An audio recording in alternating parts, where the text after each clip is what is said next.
I already told you the place looks incredible. You have excellent taste as always.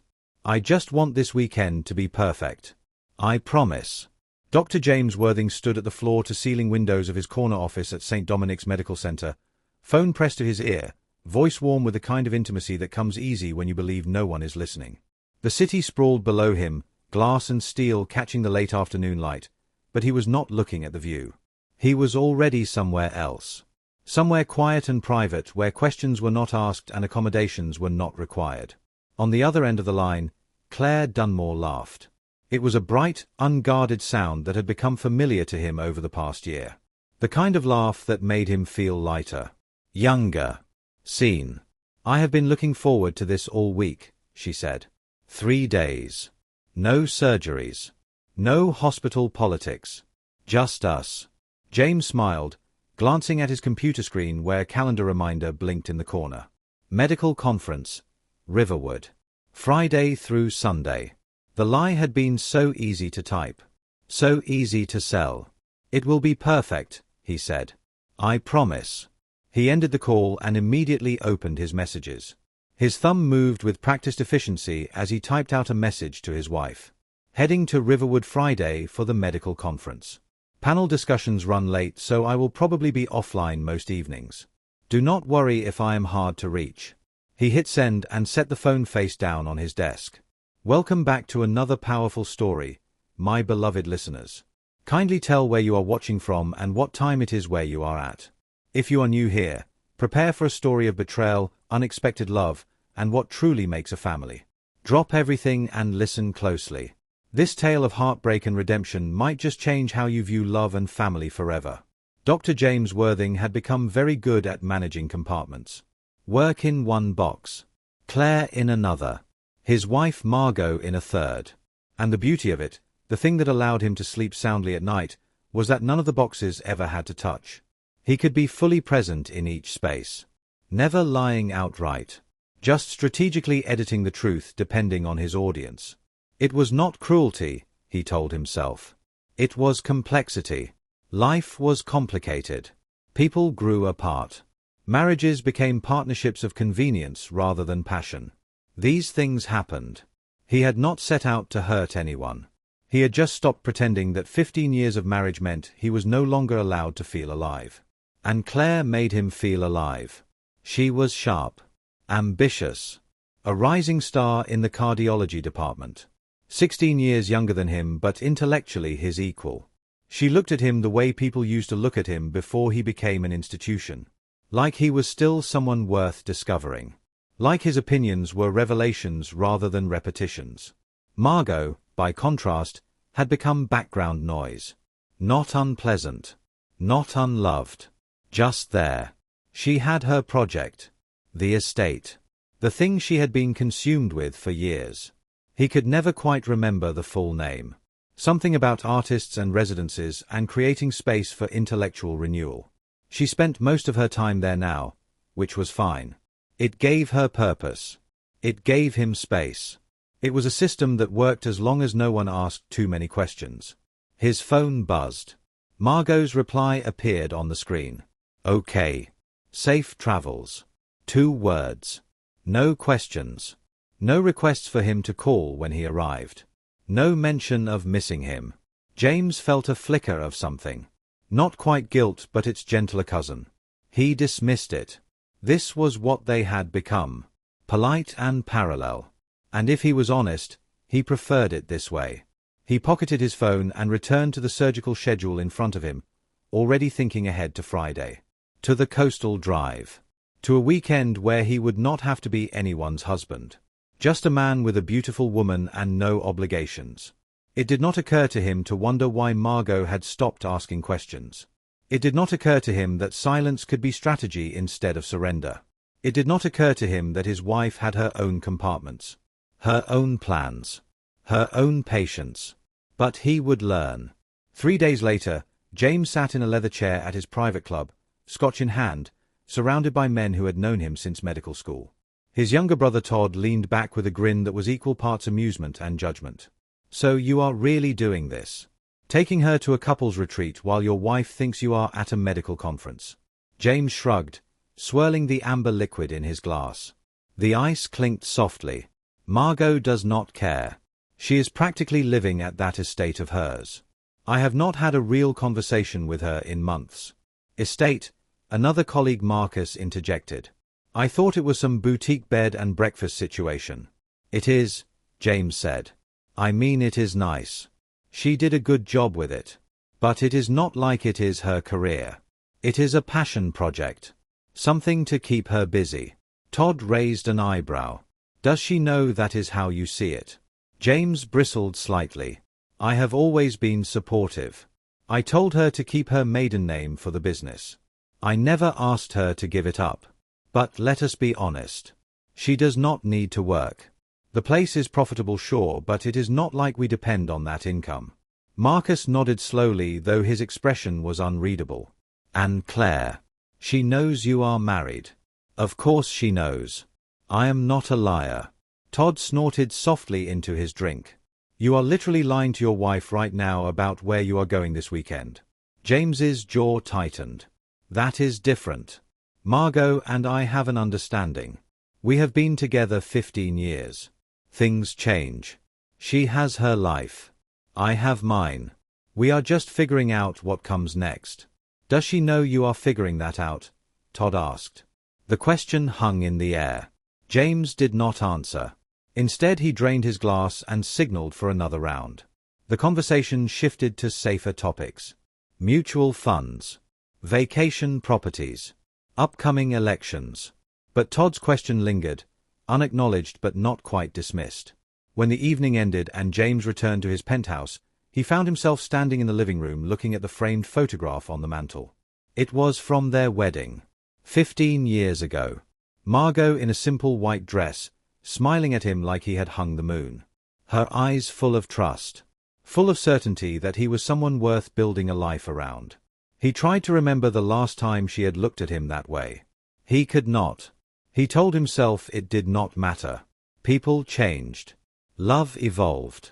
What they had now was maturity, not passion. And that was fine. That was realistic. He went to bed and slept soundly, untroubled by doubt. On Thursday afternoon, Claire called him. Her voice was bright with excitement. I just confirmed everything with the resort. They have us in the Monarch Suite. Ocean views. Private balcony. I also booked us a couples massage on Saturday and a wine tasting Friday night. Does that sound good? James smiled, leaning back in his office chair. Sounds perfect. What is this place called again? Pharaoh House. Have you heard of it? The name triggered something. A faint sense of familiarity. But James could not place it. Margo had mentioned so many details over the years. Design concepts. Vendor problems. Staffing challenges. He had nodded through most of it, retaining only the general impression that she was building something and it was going well. I do not think so, he said. But it looks beautiful in the photos. It really does. The reviews are incredible too. Apparently the owner is very hands-on. People say she has impeccable taste and really cares about the guest experience. Good. You deserve to be spoiled. Claire laughed. We both do. I have been looking forward to this all week. After the call ended, James pulled up the website for Pharaoh House. The landing page featured a stunning image of a coastal estate at sunset. All warm stone and organic architecture. Gardens that seemed to grow directly out of the landscape. He skimmed the About page. Noted the accolades. The press mentions. The philosophy of creating spaces where people could feel both luxurious and at home. He saw the name Margo Bellamy listed as founder and owner, but it did not register. Bellamy was her maiden name. The one she used for business. And he had long ago stopped paying close attention to the details of her professional life. He assumed it was a management company. A partnership. Something corporate and impersonal. He closed the browser and returned to his emails, already mentally checked out for the weekend. Friday morning arrived cool and clear. James packed light. Casual clothes. A blazer for dinners. Running shoes he probably would not use. He texted Margo a final courtesy message. Heading out now. Hope your week is going well. Her reply came an hour later after he was already on the road. Drive safe. I will be at the estate all weekend if you need anything. He did not ask which estate she meant. He assumed she meant her resort. Wherever that was. He did not know the name of the town. He had never visited. She had invited him to the opening event years ago, but he had been traveling for a surgical symposium. She had not asked again. The drive north was beautiful. The highway hugged the coastline. Cliffs dropping away to the ocean. Light shifting through fog and sun in unpredictable patterns. James felt the tension of the week begin to loosen from his shoulders. This was what he needed. Space. Simplicity. A weekend where he did not have to perform the role of responsible husband or renowned surgeon. Just James. Just present. He met Claire at a cafe an hour outside the city. She slid into the passenger seat of his car, smelling like expensive perfume and excitement. "Ready?" she asked, leaning over to kiss his cheek. "Absolutely." They drove the rest of the way together, talking easily about hospital gossip and upcoming research projects and a documentary she had just watched. It was comfortable. Uncomplicated. Exactly what James had convinced himself he deserved. When they turned off the highway onto a narrow coastal road, Claire checked the directions on her phone. "We are close. Just a few more miles." The road wound through dense forest, then opened suddenly onto a vista that made Claire gasp. Pharaoh House sat perched on a bluff overlooking the ocean. All glass and stone and deliberate beauty. Gardens terraced down toward the cliffs. A central courtyard featured a fountain surrounded by native grasses that moved in the wind like water. The architecture was modern but warm, designed to complement the landscape rather than dominate it.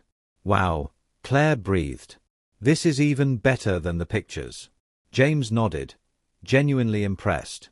Whoever had designed this place understood something essential about luxury. That it should feel inevitable, not imposed. They parked in the circular courtyard and walked toward the entrance. A covered pathway lined with succulents and driftwood sculptures. The reception area was open and airy. Floor-to-ceiling windows framing the ocean view. Soft music played. Something instrumental and soothing. The scent of eucalyptus and sea salt hung in the air. A young woman behind the desk looked up and smiled. "Good afternoon. Welcome to Pharaoh House. Checking in." "Yes," Claire said. "Reservation under Dunmore." The woman's fingers moved over the keyboard. Then her smile widened. "Of course. Dr. Dunmore and Dr. Worthing. We have you in the Monarch Suite. Let me get your keys." James noticed the way her eyes flicked briefly toward a door behind the desk. Just for a second before returning to her screen. It was such a small thing. Barely noticeable. He dismissed it. The check-in process was seamless. They were offered sparkling water with cucumber. Given a brief overview of the property. Handed elegant brass keys on velvet ribbons and small linen folders with their itinerary. "Your suite is ready," the woman said. "Miguel will show you the way. If you need anything during your stay, please do not hesitate to ask. Our owner, Miss Bellamy, is on property this weekend and wants to ensure every guest has an exceptional experience." James barely registered the name. He was already following Miguel down a stone pathway toward the guest suites, Claire at his side, both of them marveling at the attention to detail in every corner. The Monarch Suite exceeded expectations. The space was large but not ostentatious. Designed with the kind of thoughtful minimalism that only comes from someone who understands how people actually move through a room. The bed faced the ocean through floor-to-ceiling windows. The bathroom featured a soaking tub positioned to overlook the garden. Handmade tiles in soft blues and greens lined the shower. Every surface, every texture, every choice felt intentional. Claire ran her hand along the edge of the tub and laughed. "Whoever designed this place has incredible taste." James agreed absently, already pouring 2 glasses of the champagne that had been waiting for them. Chilled and ready. On the desk near the window was a handwritten note on thick textured paper. The script was elegant. The pen strokes confident. "Welcome to Pharaoh House. May your time here offer both rest and revelation. Please do not hesitate to reach out if there is anything we can do to make your stay exceptional. M.B." James read it. Felt a flicker of familiarity at the initials. But the thought slipped away before it could form into recognition. Claire held up her glass. To a perfect weekend. James touched his glass to hers. To no distractions. They drank and the world outside their suite became irrelevant. But 5 years earlier, in this same location, the world had been very different. Margo Bellamy sat at her kitchen table in the penthouse she shared with James. Architectural plans spread before her like a map to a future only she could see. She had just secured the property. 40 acres of coastal land with a historic manor house at its center. The structure was beautiful but neglected. It would take vision. It would take years. But Margo could see what it could become. She looked up as James entered, still in his scrubs from a long surgery. He went to the refrigerator without looking at her. "James," she said, "do you have a minute? I want to show you something." He poured a glass of water and glanced at the plans. "What is all this?" "The estate. I told you about it last week. I closed on the property today." "Oh right. That is great, sweetheart. Congratulations." He was scrolling through his phone. Not looking at the drawings. Not asking questions. Margo felt something deflate in her chest, but she pressed forward. "I was thinking we could drive up this weekend. I want you to see it. The location is incredible. Ocean views. The bones of the manor are solid. I have ideas for artist studios in the North Wing and a conservatory for performances and—" "I am in surgery Saturday," James said, still not looking up. "But you should go. Take photos." The disappointment was sharp but familiar. Margo had learned to swallow it. To make herself smaller so his schedule could remain large. "Okay," she said quietly. "I will go alone." James finally looked at her. He smiled. That distracted smile that meant he had already moved on to the next thought. "I am proud of you, Margo. This is exactly the kind of thing you are good at." He kissed the top of her head and walked toward the bedroom, phone still in hand. Margo sat alone with her plans and wondered when she had become optional. Over the next 4 years, Margo spent more time at Pharaoh House than she did at home. She was there when the contractors poured the foundation for the new wing. There when the landscapers planted the meditation garden. There when the first artist in residence arrived and cried at the beauty of her studio. James was never there. She invited him 17 times. To see the construction progress. To meet the architect. To attend the soft opening for friends and family. To the grand opening gala where press and cultural leaders gathered to celebrate what she had built. He came to zero. There was always a surgery. Always a conference. Always something more important. And Margo learned to stop asking. She threw herself into the work instead. She learned building codes and hospitality management and how to negotiate with vendors who thought they could take advantage of a woman working alone. She made every decision. Chose every tile.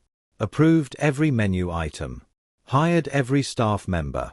Pharaoh House became extraordinary not because she had endless resources but because she had endless attention. She cared about details. About the way light moved through the conservatory at different times of day. About the thread count of the linens. About the philosophy behind the food they served.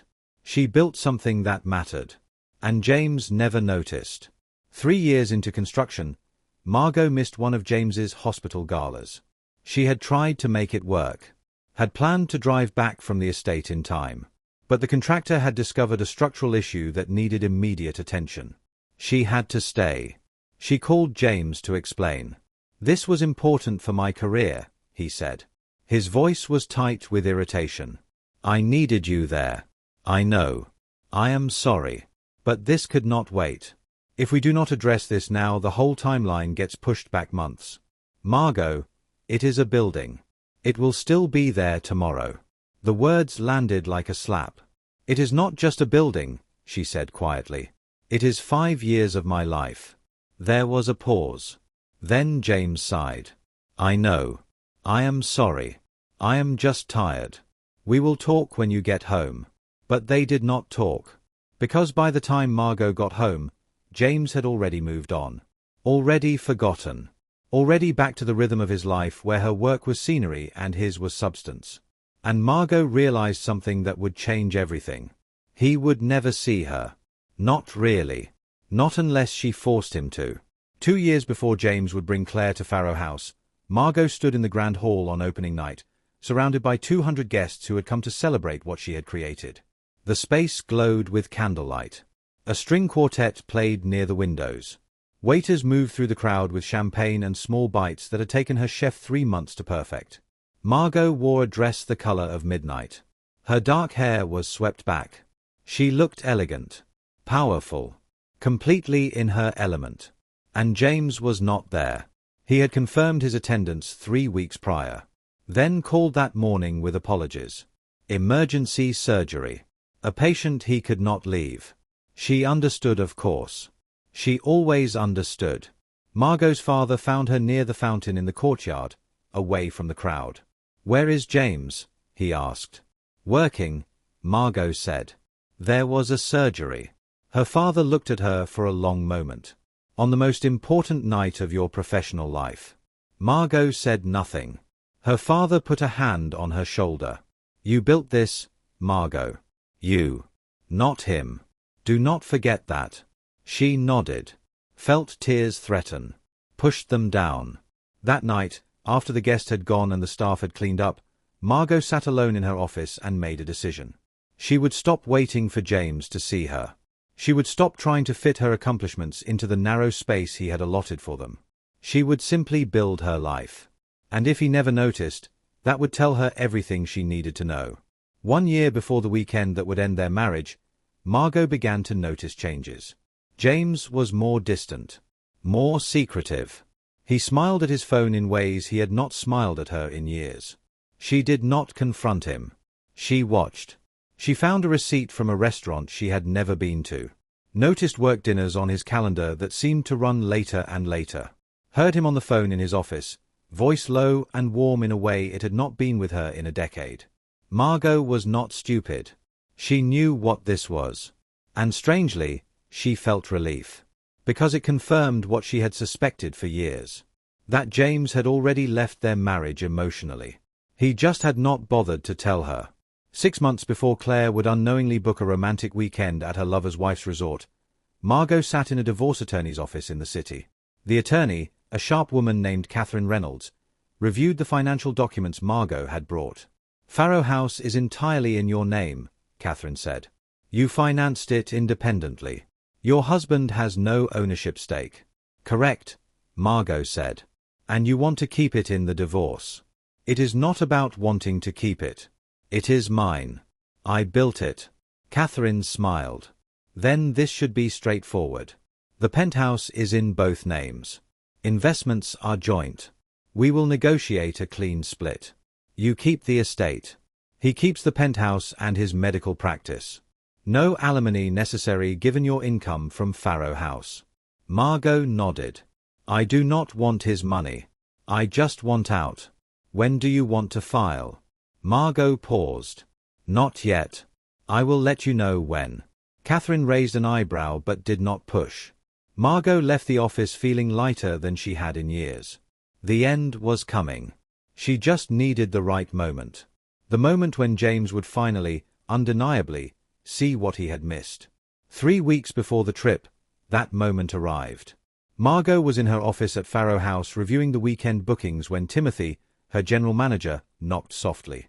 "We have a reservation request I thought you should see," he said. He handed her the tablet.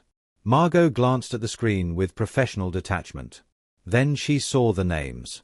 Dr. James Worthing. Dr. Claire Dunmore. Monarch Suite.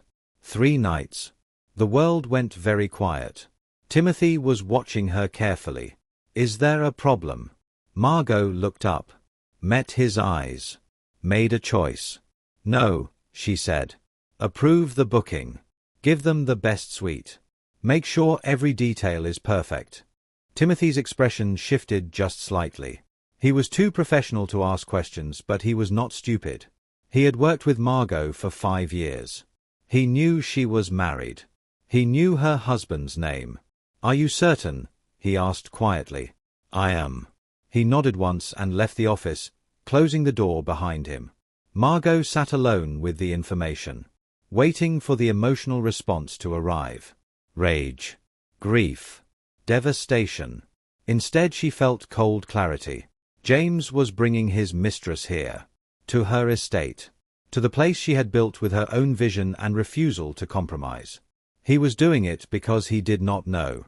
He did not know because he had never asked.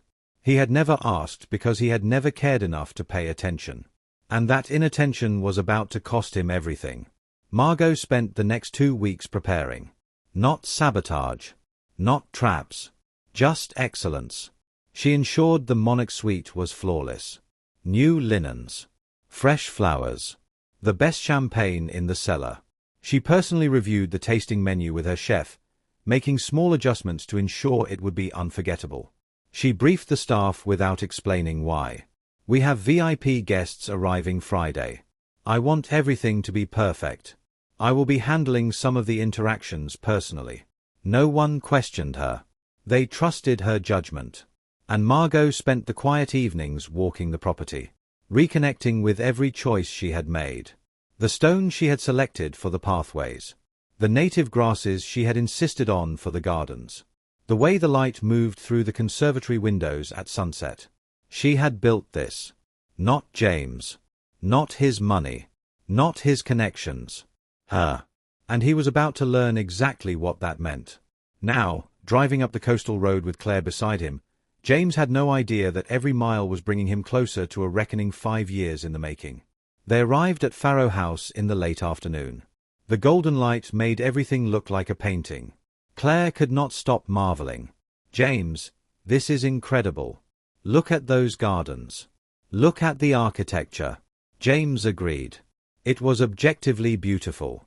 The kind of place that made you understand why people traveled for beauty. Why they paid for experiences instead of just accommodations.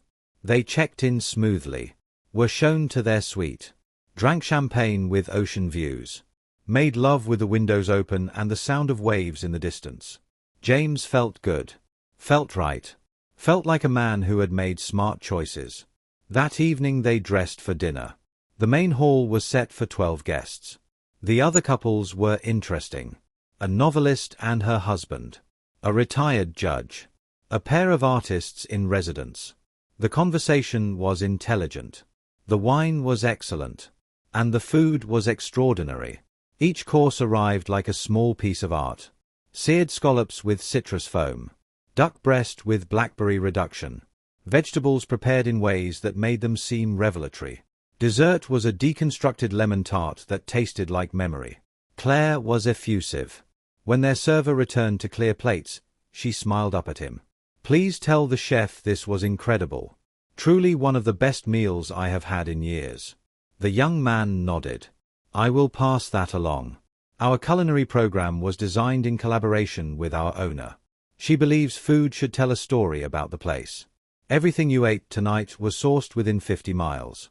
The owner, Claire asked, leaning forward. Is she a chef? Not professionally. But she is deeply involved in menu development. Very hands-on with every aspect of the estate. That is remarkable, Claire said. Is she around? I would love to thank her in person. She is on property this weekend, yes. Very involved. You will likely see her tomorrow. James barely listened to the exchange. He was relaxed. Pleasantly full. His attention drifted toward the ocean visible through the restaurant's tall windows. The sun had set, leaving behind a gradient of purples and deep blues. But as they stood to leave, James caught sight of a woman across the hall. She was speaking quietly with the sommelier near the wine display. She had her back to him, but something about her posture made him pause. The way she gestured with one hand while holding a wine glass in the other. He tried to see her face, but she turned and walked toward the kitchen before he could focus. The moment passed. He dismissed it. Claire looped her arm through his as they walked back to their suite. The ocean air was cool and salt-laced. This place is magic, she said softly. James agreed. He felt lighter than he had in months. Unburdened. Free. He had no idea how quickly that feeling would shatter. After breakfast the next morning, James and Claire explored the estate. The meditation garden with its labyrinth of smooth stones. The library with floor-to-ceiling bookshelves and deep leather chairs. The conservatory where light poured through glass walls and a grand piano sat waiting. Everything was beautiful. Everything was intentional. Claire stopped in the library and picked up a large coffee table book from the display. The cover was elegant. Professional photography. The title embossed in gold. Pharaoh House. A vision realized. "Look at this," she said. James glanced over. It was the kind of book expensive hotels produced. Self-congratulatory but usually well done. Claire opened it. The book was part photography, part narrative. It documented the development of the estate from concept to completion. Early sketches. Construction photos. Interviews with the architect and landscape designer. Essays about the philosophy behind the project. "This is so cool," Claire said, turning pages slowly. "It is like getting to see the whole story of how this place came to be." James looked politely over her shoulder, only half paying attention. Then Claire stopped on a page near the middle. It was a full-spread photograph. A woman standing in front of the unfinished main building. Arms crossed. Smiling at the camera with a mix of pride and exhaustion. She was wearing jeans and a work jacket. Hair pulled back. Dirt on her boots. Behind her, the skeleton of what would become Pharaoh House rose against a blue sky. The caption beneath read, "Margo Bellamy, founder and owner, on site during construction, June 2019. Claire studied the image. "She is beautiful. And she built all this herself. That is incredible." James looked at the photograph. And the world stopped. He knew that face. He knew that smile. He knew the way her eyes crinkled slightly at the corners when she was genuinely happy. The expression she used to give him before it faded into something more polite and distant. Margo Bellamy. His wife's maiden name. His wife's face. His wife's estate. The realization did not arrive gently. It hit him like cold water. Like a physical blow. Pharaoh House. This place. This beautiful, acclaimed, flawlessly designed place. The one Claire had chosen. The one he had agreed to without asking questions. This was Margot's. He was standing in his wife's resort with his mistress. And Margo knew. She had to know. The booking had his name on it. She had approved it. She had given them the best suite. She had made sure everything was perfect. She knew. The implications began to cascade through his mind. Each one worse than the last. How long had she known about Claire? Had she known for weeks? Months? And she had said nothing. She had not confronted him. She had not asked questions. She had just waited. And now he was here. In her territory. On her terms. James's hands went cold. His heart began to race. He felt exposed. Vulnerable. Like standing naked in a spotlight with nowhere to hide. Claire was still admiring the photo, oblivious. "I really hope we run into her. I want to tell her how much we have loved it here." James could not speak. His throat had closed. His mind was spinning. Trying to calculate the next move. The way to fix this. The way to escape before. Before what? Before Margo appeared. But she already knew they were here. Which meant she had already decided how this would play out. And James, for the first time in 15 years, had absolutely no control over the outcome. Claire looked up at him. Her smile faded. "Hey. Are you okay? You look like you have seen a ghost." James forced himself to breathe. His voice came out rough. "I need some air." He turned and walked out of the library, moving quickly, his mind racing. He needed to think. He needed to figure out what to do. He needed to call Margo. To explain. To what? What could he possibly say? He stepped outside into the garden courtyard. The sun was bright and warm. The sound of the fountain behind him was peaceful and relentless. And then he saw her. Margo was standing near the fountain, speaking with an older couple who were checking out. She was dressed in elegant professional attire. Tailored slacks. A soft blouse. Understated jewelry. Her dark hair was down. She looked polished. Composed. Completely in command of the space around her. She laughed at something the man said. Her smile was warm and genuine. She shook both their hands. Thanked them for staying. Wished them safe travels. Then she turned. and her eyes met James's. For a moment neither of them moved. James felt like he was falling, like the ground had disappeared beneath him. He did not know what to do, did not know what to say. Margot's expression did not change. She did not look angry. She did not look hurt. She looked calm, professional, like he was any other guest she might greet on any other day. She walked toward him, and James realized with a clarity that felt like drowning that he had made a terrible, irreversible mistake. Margo crossed the courtyard with the unhurried grace of someone who owned every stone beneath her feet. James stood frozen, his mind racing through scenarios, excuses, explanations. None of them felt adequate. None of them would change the fact that he was standing in her estate with another woman and she had known they were coming. When Margo reached him, she stopped at a professional distance. Close enough to speak comfortably, far enough to maintain formality. She smiled. It was warm, practiced. The smile she had perfected for welcoming guests. "Good morning," she said. "I hope you are enjoying your stay." Her voice was steady, pleasant, utterly devoid of personal inflection. She could have been speaking to any stranger. James opened his mouth. No sound came out. Margo tilted her head slightly, her expression shifting to polite concern. "Is everything all right with your suite? If there is anything we can adjust to make your visit more comfortable, please let me know." The word "your" hung in the air between them. Not our. Not we. Your. James finally found his voice, though it came out rougher than he intended. "Margo." She raised a hand gently, her smile never wavering. "I am sorry. Let me introduce myself properly. I am Margo Bellamy, owner of Pharaoh House. And you must be Dr. Worthing. We are so pleased to have you here." She extended her hand. James stared at it. The formality was deliberate. The distance was intentional. She was offering him a choice. Play along with the professional fiction or force the confrontation here, now, in the open courtyard where other guests were beginning to gather for late morning activities. He took her hand. The handshake was brief, professional. Her skin was warm. Her grip was firm. There was no tremor, no hesitation. "Thank you," he managed. "It is beautiful here." "That is very kind. We have worked hard to create a space where people can feel at ease. I understand you are here with a companion." The question was neutral. The subtext was a knife. James nodded, unable to form words. "Wonderful," Margo said. "I do hope you both take advantage of everything we offer. The coastal hike tomorrow morning is particularly lovely this time of year. The light is extraordinary." She was speaking to him the way she might speak to a travel blogger or a journalist.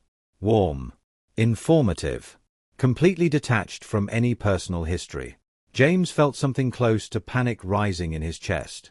"Can we talk privately?" Margot's expression remained pleasant, but something flickered in her eyes. Not anger. Something colder. Something like pity. "Of course," she said. "My office is just through the main building.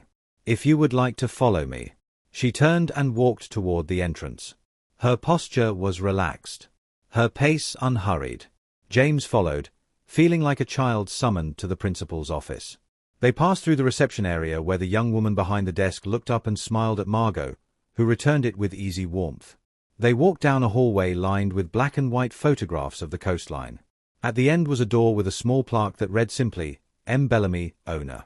Margo opened it and gestured for him to enter. The office was beautiful in the same way the rest of the estate was beautiful. Thoughtful, warm, personal. A large desk faced windows that overlooked the garden. Bookshelves lined one wall, filled with design volumes and hospitality texts. On the opposite wall were framed architectural drawings of the estate. Early sketches that showed the evolution of the vision. Margo closed the door and moved behind her desk. She did not sit. She stood, arms relaxed at her sides, waiting. James felt the weight of the moment pressing down on him. "Margo, I did not know. I swear I did not know this was your place." "I know," she said. Her voice was calm. "You did not know because you have never asked. I have mentioned the name dozens of times over the years. Pharaoh House. I showed you photographs. I invited you to the opening. You were too busy. And after that I stopped trying to share it with you. The truth of it hit him like a physical blow. That is not fair, he said weakly. I have always supported you. You have tolerated me, Margo corrected gently. There is a difference. You tolerated my little estate project because it kept me busy and out of your way. You never saw it as significant. You never saw it as real work. And you certainly never saw it as something that could matter more to me than being available whenever you decided to come home. James's jaw tightened. I have been a good husband. Margo smiled, and it was the saddest expression James had ever seen on her face. You have been a polite husband. You have been a distant husband. You have been a husband who assumed that as long as you did not actively hurt me, you were doing enough. But good. No, James. You have not been good. And I have not been good either. I taught you that I would accept whatever you offered. I made myself small so you could feel big. And I resent myself for that as much as I resent you. James felt his control slipping. Felt the careful compartments of his life collapsing into each other. So what is this? He demanded. His voice rose slightly. Revenge. You approved the booking knowing I was bringing her here so you could humiliate me. Margo's expression did not change. I approved the booking because you requested a service that my estate provides. You are a guest here, James. I am treating you exactly as I would treat any guest. If that feels like humiliation, perhaps you should ask yourself why. You know why I am here. Yes, Margo said quietly. I do. The admission hung between them. How long? James asked. His voice was hoarse.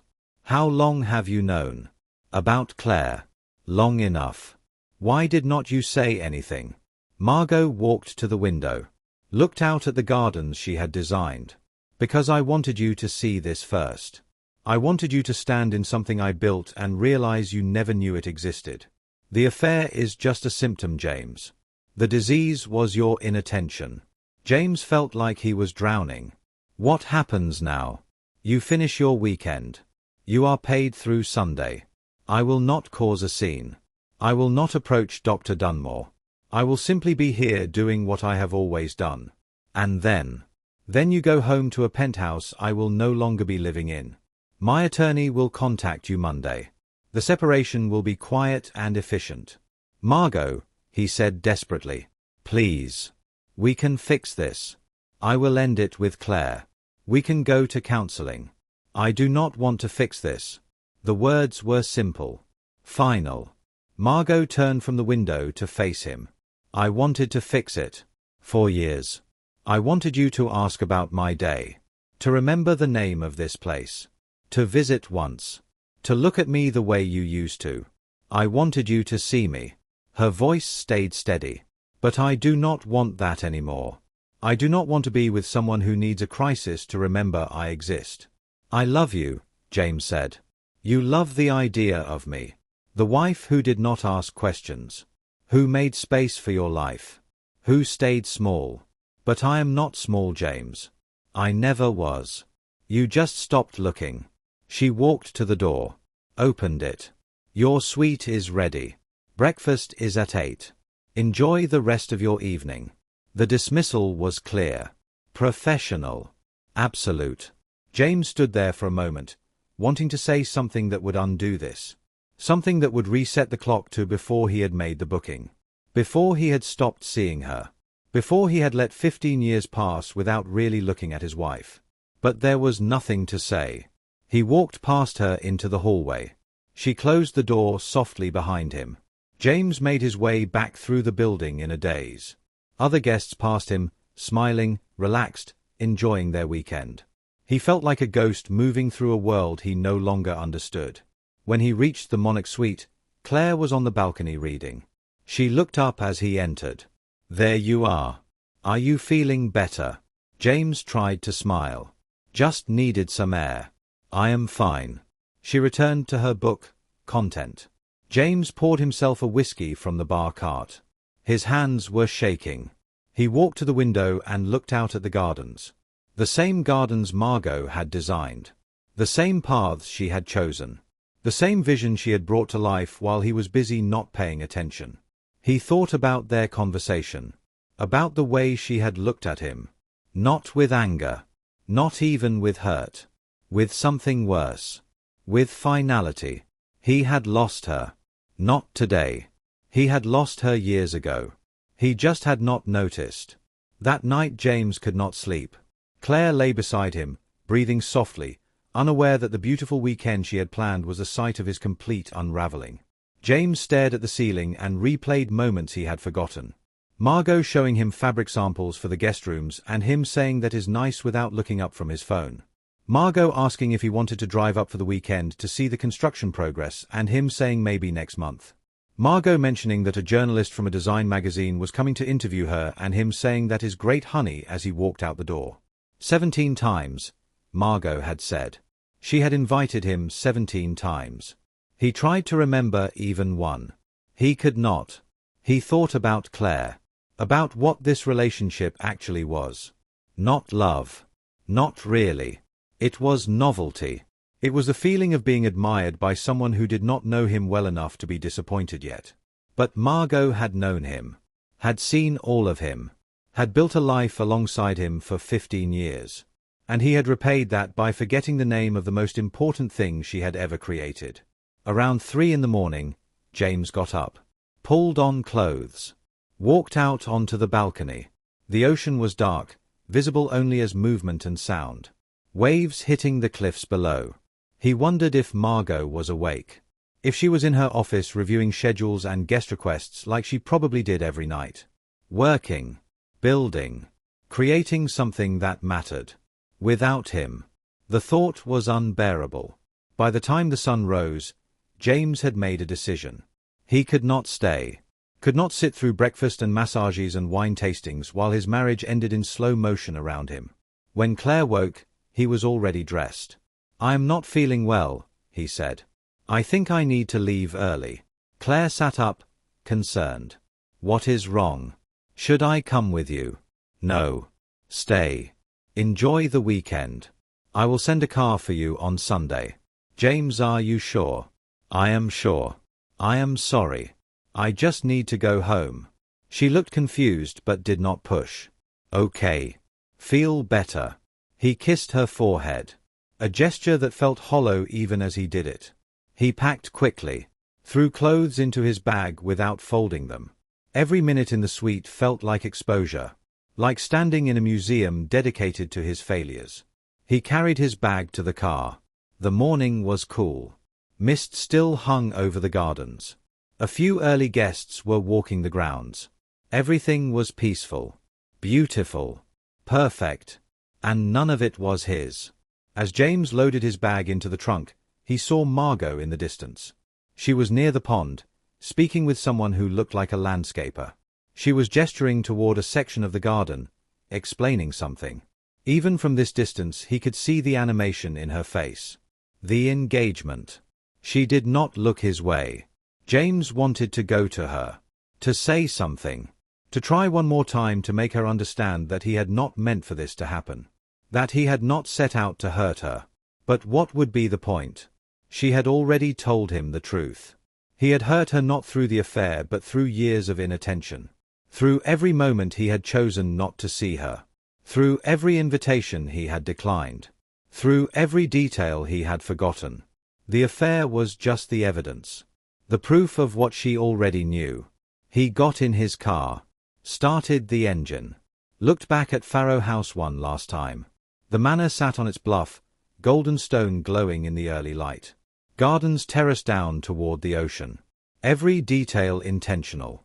Every choice deliberate. Margo's vision. Margo's work. Margo's triumph. And he had never seen it until it was too late. James drove down the long driveway, through the iron gates, back onto the coastal road.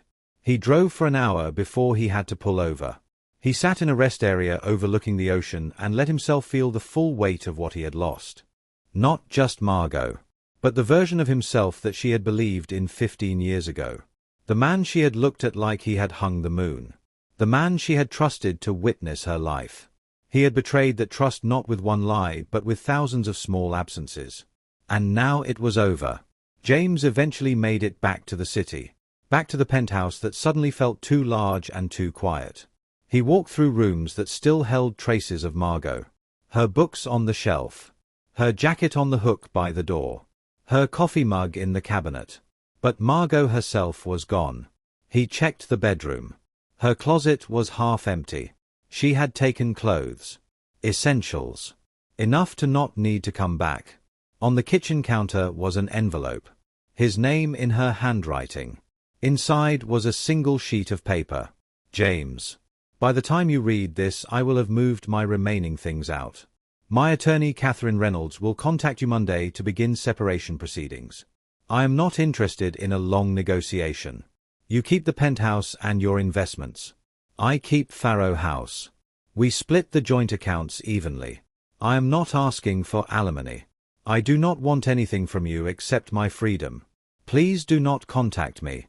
Please do not come to the estate. We will communicate through our attorneys. I wish you well. I hope someday you learn to pay attention to the people you claim to love. Margo. James read it 3 times. Each time hoping the words would somehow change. They did not. He sat down at the kitchen table. The same table where Margo had spread out her plans 5 years ago. The same table where she had tried to share her vision with him and he had been too distracted to listen. His phone rang. Claire. He did not answer. She called twice more. Then sent a text. I am worried about you. Please let me know you are okay. James stared at the message. Claire did not know who Margo was. Did not know that the beautiful estate she had loved was built by the wife of the man she was sleeping with. She was innocent in this. A symptom, as Margo had said, not the cause. He typed a response. I am okay. I think we should talk when you get back. This is not going to work. He hit send and turned off his phone. The penthouse was silent. James sat alone with the magnitude of his mistakes and understood finally what Margo had been trying to tell him. The problem was not that he had cheated. The problem was that he had spent 15 years making her invisible. And you cannot love someone you refuse to see.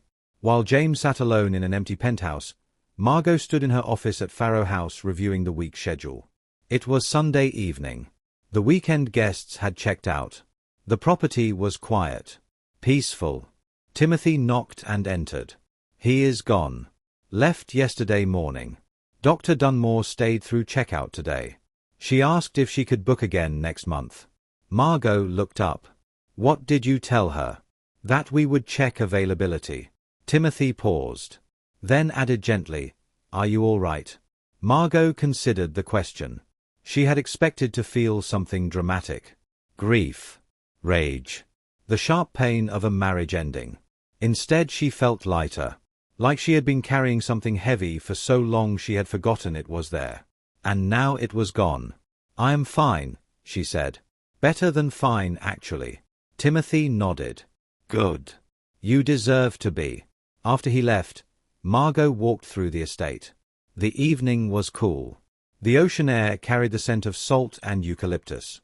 She walked through the gardens she had designed. Past the studios where artists would arrive next week. Through the conservatory where moonlight poured through glass walls. She had built this. Not for James.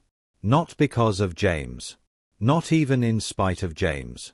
She had built it because she had vision and talent and refused to accept anyone else's definition of what her life should be. And now it was entirely hers. 1 week later, James sat in his office at the hospital trying to focus on patient files. His phone buzzed. An email from Catherine Reynolds, Margo's attorney. It contained the separation agreement. James scrolled through it. The terms were exactly as Margo had outlined. Fair. Clean. No surprises. At the bottom was a line for his signature. His assistant knocked. Dr. Worthing. You have rounds in 10 minutes. Thank you, James said. But he did not move. He sat staring at the document that would end his marriage.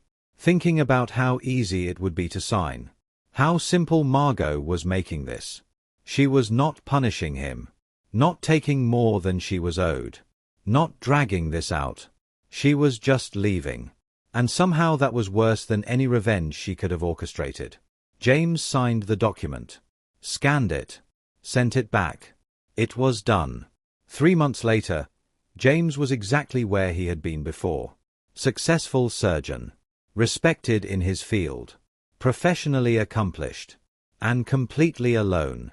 Claire had transferred to a different hospital. Their brief relationship had ended quietly, both of them recognizing it for what it was. A mistake built on other mistakes. James went to work. Came home. Ate dinner alone. Went to bed alone. Got up and did it again. His brother Todd called one evening. "Have you talked to her?" "No." "Are you going to?" "She asked me not to." Todd was quiet for a moment. "I saw an article about Pharaoh House. It was named one of the top 10 boutique estates in the country. There was a whole feature on Margo and her vision for integrating arts and hospitality." James said nothing. "Did you know she won an award for design excellence?" "No." "Did you know she started a fellowship program for emerging artists?" "No." Todd sighed. "You really never knew her, did you?" James closed his eyes. "No. I did not."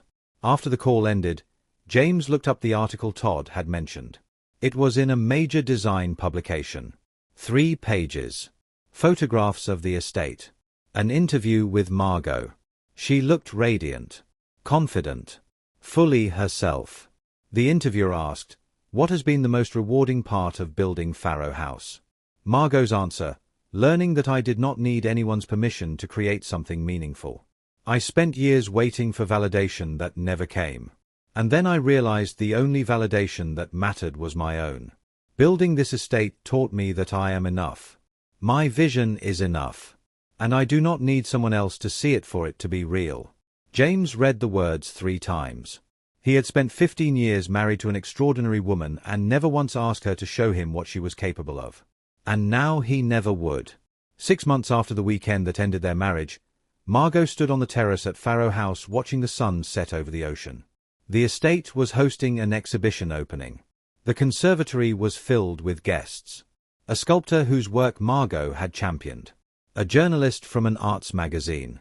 Collectors and patrons and people who understood that beauty mattered. Her father joined her on the terrace. "This is wonderful, Margo. You should be very proud." "I am," she said. And she meant it. Not proud in a defensive way. Not proud as a response to being underestimated. Just proud. Satisfied. Content with what she had built. "Have you heard from James?" her father asked carefully. "No. We communicate through attorneys. The divorce will be final next month." Her father nodded. "How do you feel?" Margo considered. "Free. I spent so many years trying to be seen by someone who was not looking. And now I do not need to be seen by him anymore. I see myself. And that is enough." Her father put his arm around her shoulders. "I am glad you are finding peace." Margo smiled. "It is more than peace. It is clarity. I know who I am now. I know what I am capable of. And I know I will never again make myself small for someone else's comfort." They stood together watching the light fade. Below them the ocean moved in its endless rhythm. Inside the conservatory, people laughed and talked and admired work that Margo had made possible. This was her life. Full. Purposeful. Hers. Later that night, after the guest had gone, Margo sat in her private quarters and opened her journal. She had been keeping it since the beginning of the Pharaoh House project. A record of decisions and challenges and moments of doubt. She turned to a blank page and wrote, "The marriage is over. The paperwork will be final soon. I thought I would feel sad. I thought there would be grief for what we had. But mostly I feel relief. Relief that I do not have to wait anymore. Relief that I do not have to wonder if this will be the day he finally sees me. Relief that I can just be." James taught me something important, though he did not mean to. He taught me that inattention is a choice. When someone consistently chooses not to see you, not to remember what matters to you, not to show up for your important moments, they are telling you something. They are telling you that you are optional. For years I accepted being optional. I told myself it was compromise. Maturity. Realistic expectations about marriage. But it was not. It was self-erasure. And I am done erasing myself. Pharaoh House is thriving. The fellowship program starts next month. I have been invited to speak at a hospitality conference in the spring. My life is full of people and work and purpose. And none of it requires James's approval or attention or presence.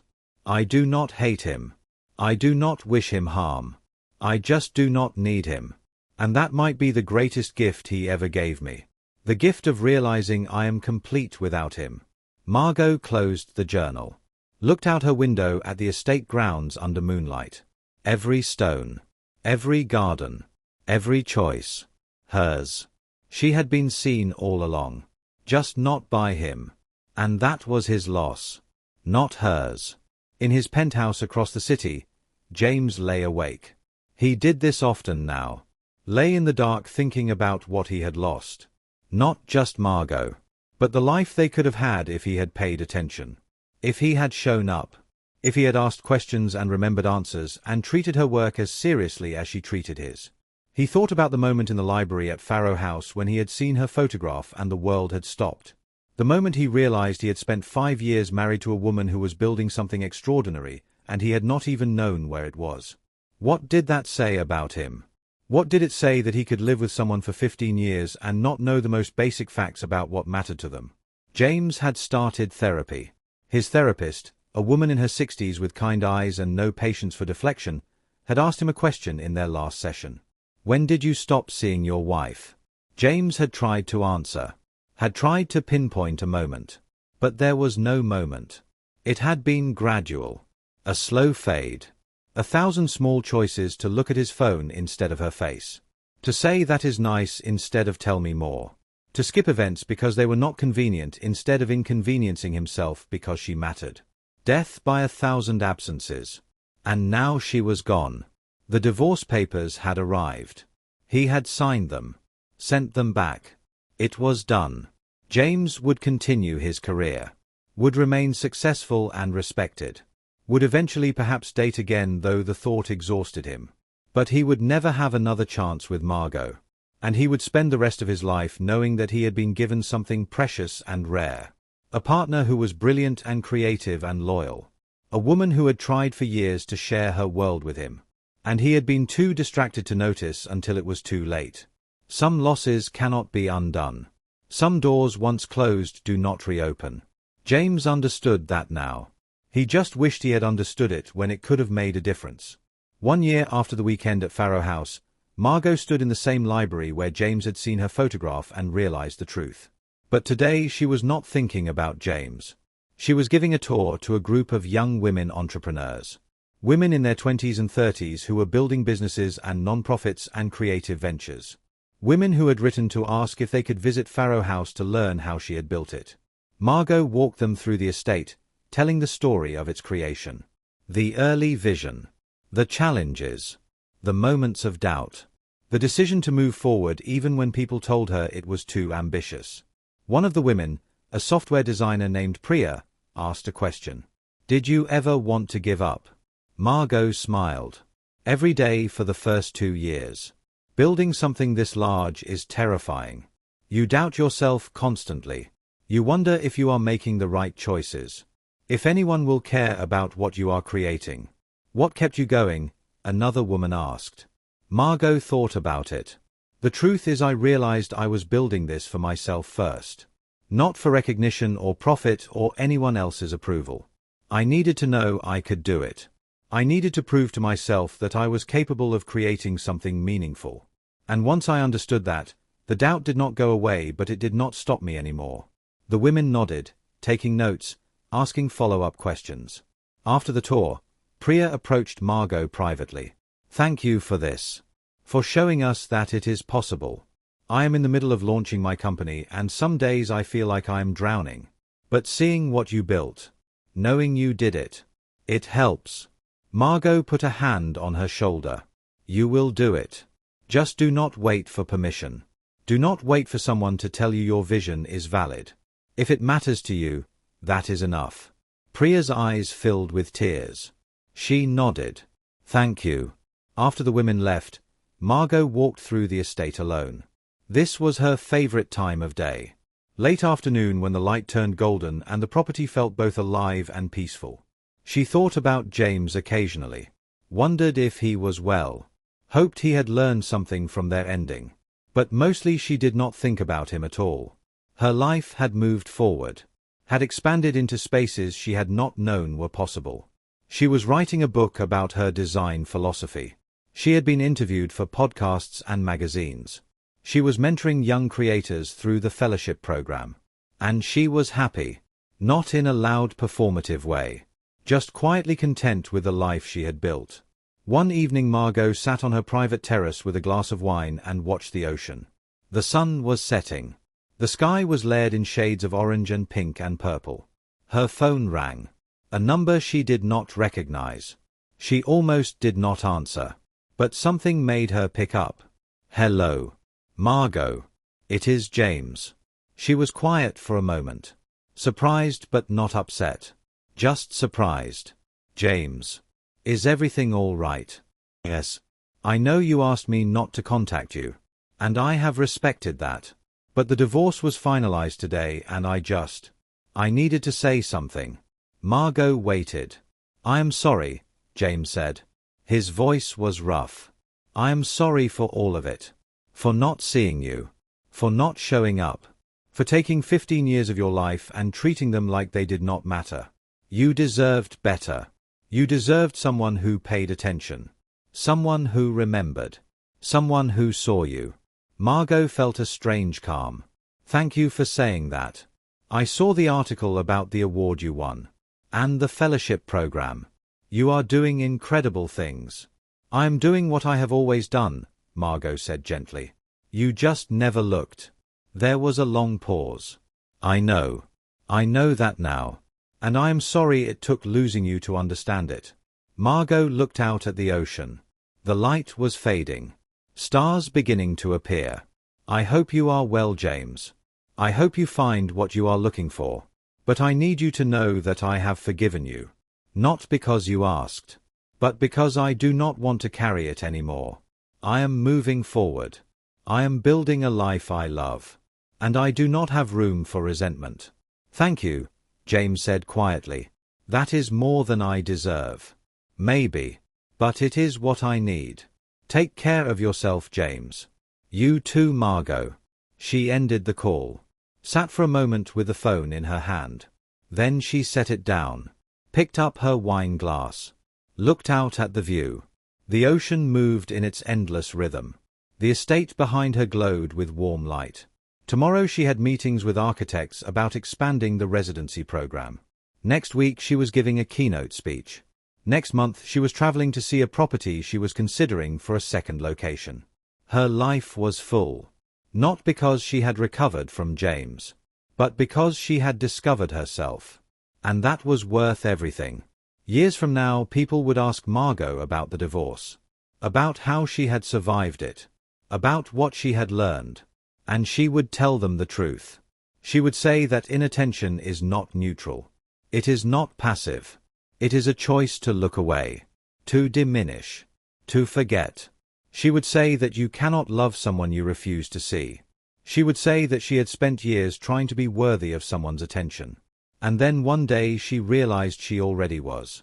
She had always been. She just needed to stop waiting for permission to believe it. She would say that the best thing James ever did for her was let her go. Because in his absence she had found herself. And herself was extraordinary. She would say that heartbreak is not the end of the story. It is the beginning. The moment you stop living for someone else's approval and start living for your own. And she would say that she had no regrets. Not about the marriage. Not about the ending. Not about any of it. Because all of it, the good and the painful and the disappointing, had led her here. To Pharaoh House. To her work. To her purpose. To herself. And that was enough. More than enough. It was everything. The moral of this story is not complicated. It is not hidden. It is this. If you love someone, see them. Ask questions. Remember details. Show up. Not because they need you to validate their worth. But because if you do not, One day you will stand in the middle of something beautiful they built without you and realize you never knew them at all. And by then it will be too late. Some doors once closed do not reopen. Some losses cannot be undone. The price of inattention is not paid in moments. It is paid in years. In entire lives built separately. In the irreversible distance between what was and what could have been. Margo learned this. James learned this. And now you have learned this. The question is, what will you do with it? Will you pay attention to the people you claim to love? Will you show up for their important moments? Will you ask them to tell you about their dreams and then actually listen to the answer? Or will you wait until it is too late? Until they are gone? Until you are standing in an empty room holding a photograph of someone you realize you never really knew? The choice is yours. It always has been. But choose wisely. Because time does not wait. And neither do the people you love. Margo built something extraordinary. Not because of James. Not in spite of James. Just for herself. And in doing so she taught us all something vital. That we do not need permission to be magnificent. We do not need someone else to see us for our vision to be valid. We do not need to wait for recognition to begin the work that matters. We just need to begin. And the rest will follow. This is the end of Margo and James's story. But perhaps it is the beginning of yours. Pay attention. Show up. See the people around you. Really see them. Before it is too late. Before they build something beautiful without you and you realize you were never really looking. This has been Tales of Desire with Mr. Walker. Thank you for listening. If this story moved you, please share it with someone who needs to hear it. And remember, the most profound truths are often the simplest. Love is attention. Attention is time. And time once lost cannot be reclaimed. Until next time, take care of each other. And take care of yourselves.